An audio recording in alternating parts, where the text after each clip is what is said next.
हुआ है, एक भी पदाधिकारी को छोड़ेंगे नहीं। जन स्वराज पार्टी के सूत्रधार प्रशांत किशोर लगातार 14 दिनों से अनशन पर बैठे थे।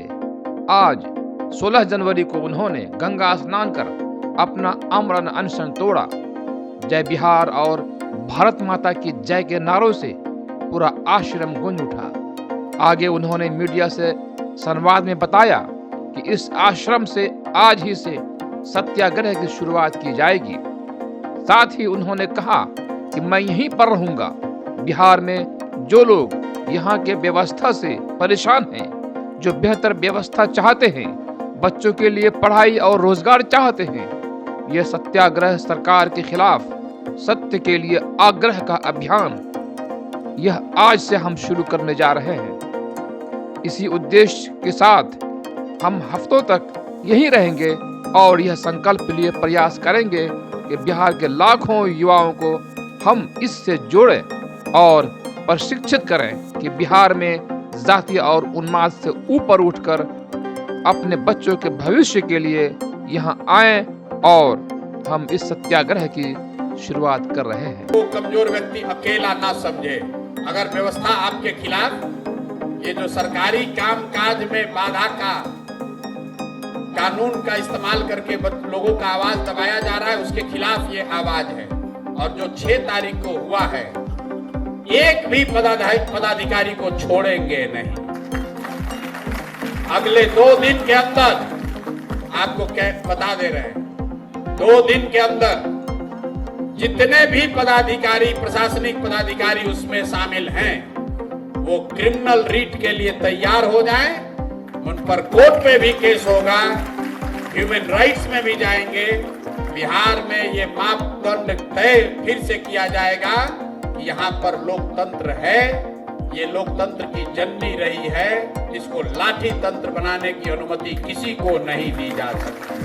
और अगर कोई लाठी तंत्र बनाया है तो बिहार के युवा, हमारे जैसे लोग पूरी ताकत से खड़े होंगे, डरने वाले नहीं है। गांधी जी के मूर्ति के नीचे से हटाया तो गंगा जी के गोद में आकर बैठ गए। और ये जो गांधी जी की मूर्ति पीछे लगी हुई है, ये सरकार का चरित्र भी दिखाता है। ये बिहार के बच्चों ने बनाया है, जरा देखिए इसको पीछे। सरकार के और यहाँ के अपने आप को गांधी के फॉलोअर कहने वाले मुख्यमंत्री जी के कहने पर ये यहाँ के बिहार के कुछ बच्चों ने इस मूर्ति को बनाया है। और बनाने के बाद इस सरकार ने उन बच्चों को पैसा तक नहीं दिया, तो उन बच्चों ने इस मूर्ति को हम लोग को दिया। कितना बड़ा अन्याय हुआ है वो देखिए। गांधी की मूर्ति बनाने वालों के साथ इस व्यवस्था ने इतना बड़ा अन्याय किया है, ताकि बिहार का कोई भी समाज का वर्ग, वो वर्ग जो अपने आप को दुखी फील कर रहा है, अकेला फील कर रहा है, वो यहाँ आए, अपनी आवाज रखे, इस विश्वास से रखे कि जन स्वराज, प्रशांत किशोर और हम सब युवाओं की ताकत और आवाज आपके साथ है। आपको व्यवस्था से डरने की जरूरत नहीं है, व्यवस्था में गलती और जाति करने वालों से डरने की जरूरत नहीं है।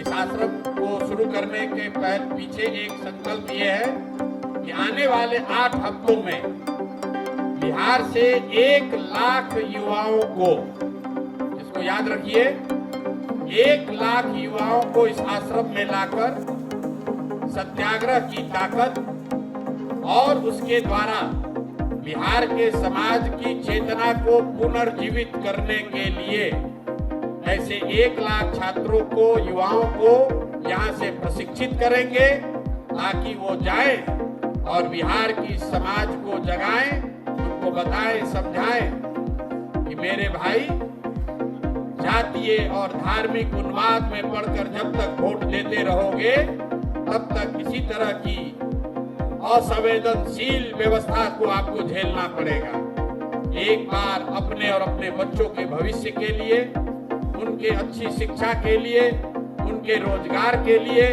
बिहार में पलायन बंद हो उसके लिए, किसानों की समृद्धि हो इसके लिए, महिलाओं को रोजगार मिले इसके लिए, इन संकल्पों के साथ ये रास्ता युवाओं को मिले कि सत्याग्रह के जरिए इन संकल्पों को कैसे पूरा किया जा सकता है, इसी उद्देश्य से अगले 8 हफ्ते कम से कम इस आश्रम में रहेंगे, परमानेंट रहेंगे और यहीं से उन युवाओं के साथ मिलकर उनको प्रशिक्षित करके पूरे बिहार के समाज को जगाने समझाने का प्रयास किया जाएगा। और इसी संकल्प को लेकर अब इस सत्याग्रह की यहाँ से शुरुआत कर रहे हैं। प्रशासन को, सरकार को कोई डरने की जरूरत